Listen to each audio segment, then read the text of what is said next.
right, Rogue One and the mind-sucking monster. Take 2. Just with one less mind-sucking monster. Now. Anyway, we left off talking about Saw Guerrera and introducing characters into the story more naturally. I also mentioned that I wanted to cut out the bad Tarkin CG.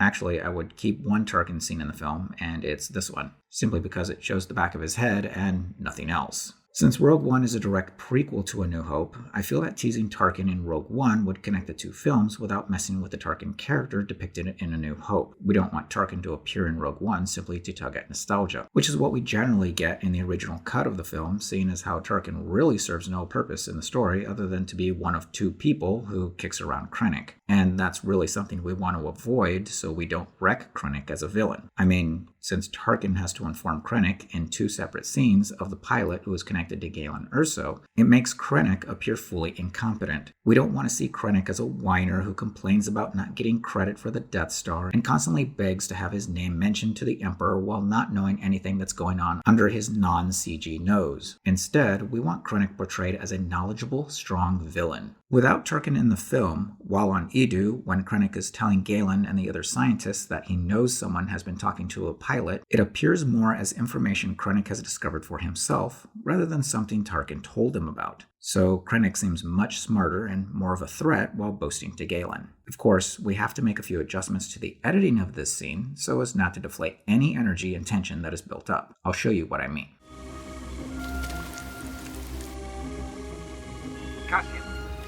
Cassian, can you hear me? I'm here. You got it working. Affirmative, yes. Although we have a problem. There's an Alliance squadron approaching. Clear the area. No! Tell them to hold up! Jin's on that platform!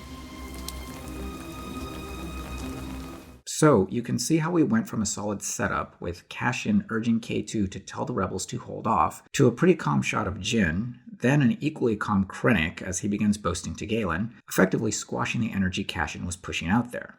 Jeddah. Saw Guerrera, his band of fanatics. Their holy city, the last reminder of the Jedi, gone. You'll never win. Now where have I heard that before? There's an obvious writing error here in the dialogue. Krennic tells Galen that the last reminder of the Jedi is now gone. Why? How are the Jedi important to Galen? How was he ever involved with the Jedi? Why does Krennic hate the Jedi so much that he's now proud that they're gone? We don't know, and the movie doesn't tell us, so it's likely this line of dialogue about the Jedi is directed at the audience, because the audience knows who the Jedi are and that the Emperor has done his best to wipe them out. All of them. So, Krennic mentioning the Jedi for the sake of the audience is just bad writing. Characters should talk to each other, not the audience. Relay from Captain Andor. General. Captain Andor requesting a delay on squadron support.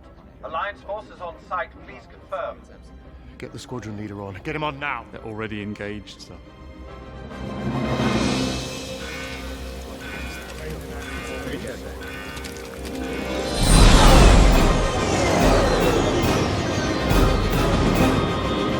Alright, do you see all the steps we went through there? Even after this rebel guy says the squadron is already engaged, and he doesn't even give us a spoiler alert, we still have to get through a clip of Krennic and Galen as an alarm sounds, before we see Jin again. And then we finally see that the squadron is already engaged.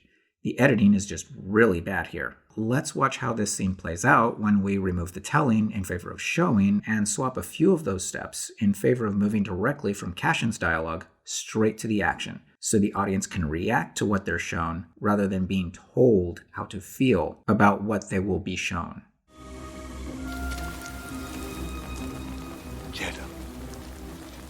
Saw Guerrera, his band of fanatics. Their holy city, gone. You'll never win. Now where have I heard that before?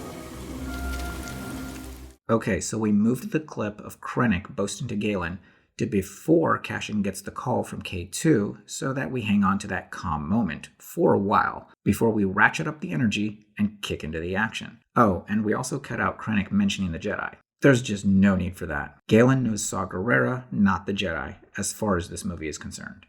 Now where have I heard that before? Cassian. Cassian, can you hear me? I'm here. You got it working. Affirmative, yes. Although we have a problem. There's an Alliance squadron approaching. Clear the area. No, no, no, no! Tell them to hold up! Jeans on that platform!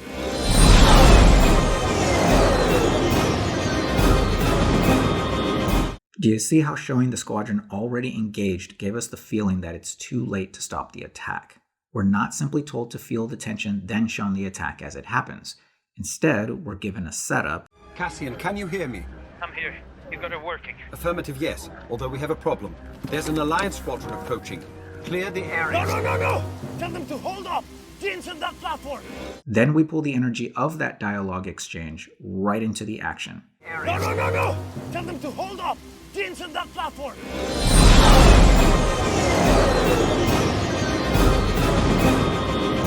On a side note, after I shuffled these clips around so that the shot of Jin comes after Galen says to Krennic, You'll never win. I saw an opportunity to go back to the opening scene of the film and move the shot of young Jin to after Lyra says the same line of dialogue. You will never win. Do it. You will never win. Do it. You'll never win. Again, it's like poetry, so if they rhyme. Alright, speaking of the sequence of events and keeping the energy and tension up, let's talk about the final battle in Rogue One.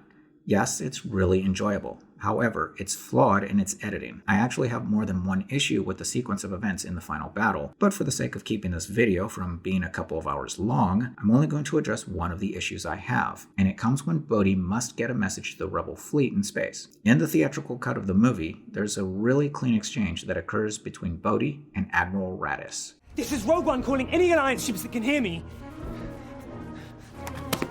Is there anybody out there? This is Rogue One coming over! This is Admiral Raddus, Rogue One. We hear you! We have the plans. They found the Death Star plans. They have to transmit them from the communications tower. You have to take down the shield gate. It's the only way they're gonna get them through. Call up a Hammerhead Corvette. I have an idea. Okay, do you see how clean that was? Bodhi gets his message to Admiral Raddus, the Admiral confirms receiving the message, then the Admiral instantly has an idea to take down the shield gate. Stand by, Rogue One. We're on it. This is for you, Galen.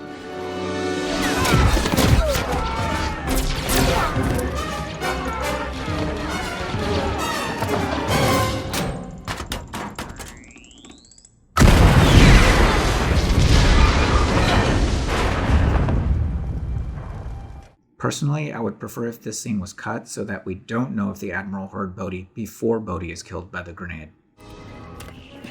This is Rogue One calling any Alliance ships that can hear me. Is there anybody out there? This is Rogue One coming over! This is Admiral Raddus, Rogue One. We hear you! We have the plans.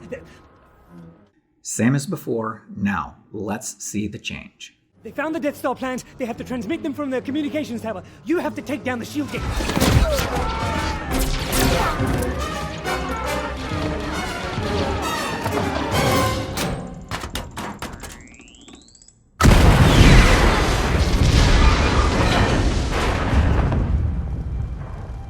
Alright, now we see a stormtrooper tossing a grenade into the ship to kill Bodhi as Bodhi tries to get his message out to the Admiral. Since we cut to a different place in the battle, we're now left with the question of whether Bodhi was successful. Did the Admiral receive his message? We don't know yet, and that's a bit of suspense we can hold on to for the moment. For now, it appears that the Empire is in a better position, while events have taken a downturn for the Rebels.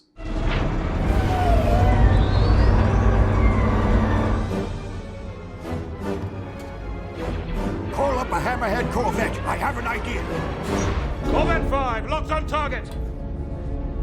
Prepare for impact.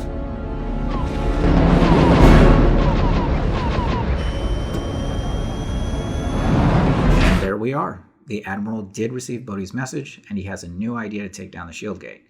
Or you can interpret the lack of response to Bodhi as the Admiral not receiving the message, but continuing to work to take down the shield gate anyway. Remember, the Admiral did send some of his ships through the gate while it was open, so of course he wants to take down the gate, send in more support, and retrieve those ships. The only real difference Bodhi's message made is that it alerted the Admiral of the transmission of the Death Star plans from Scarif. Anyway, even a small alteration to the order of events here allowed us to add a bit of suspense. It also allowed us to change how we view Bodhi's death. In the theatrical cut, Bodhi's death occurs after a successful communication, and Bodhi is now no longer needed in the story, since the rebels on the ground can't fly off the planet anyway. So Bodhi is killed as if the writers are simply checking off a box, performing a chore that must be complete before the end of the film. With the re-edited order, though, we're treating Bodhi's death with care, giving it purpose, and not making his death seem as if it's just thrown in. We didn't simply check off a box. We told Bodhi's story up until the end of his story. I know with all that I've talked about here, it can seem as if I think Rogue One is a terrible film, but that's untrue. I really do enjoy the movie as it is, although I'd love to see the original version of the film restored, and released in some way, hopefully sooner than we think.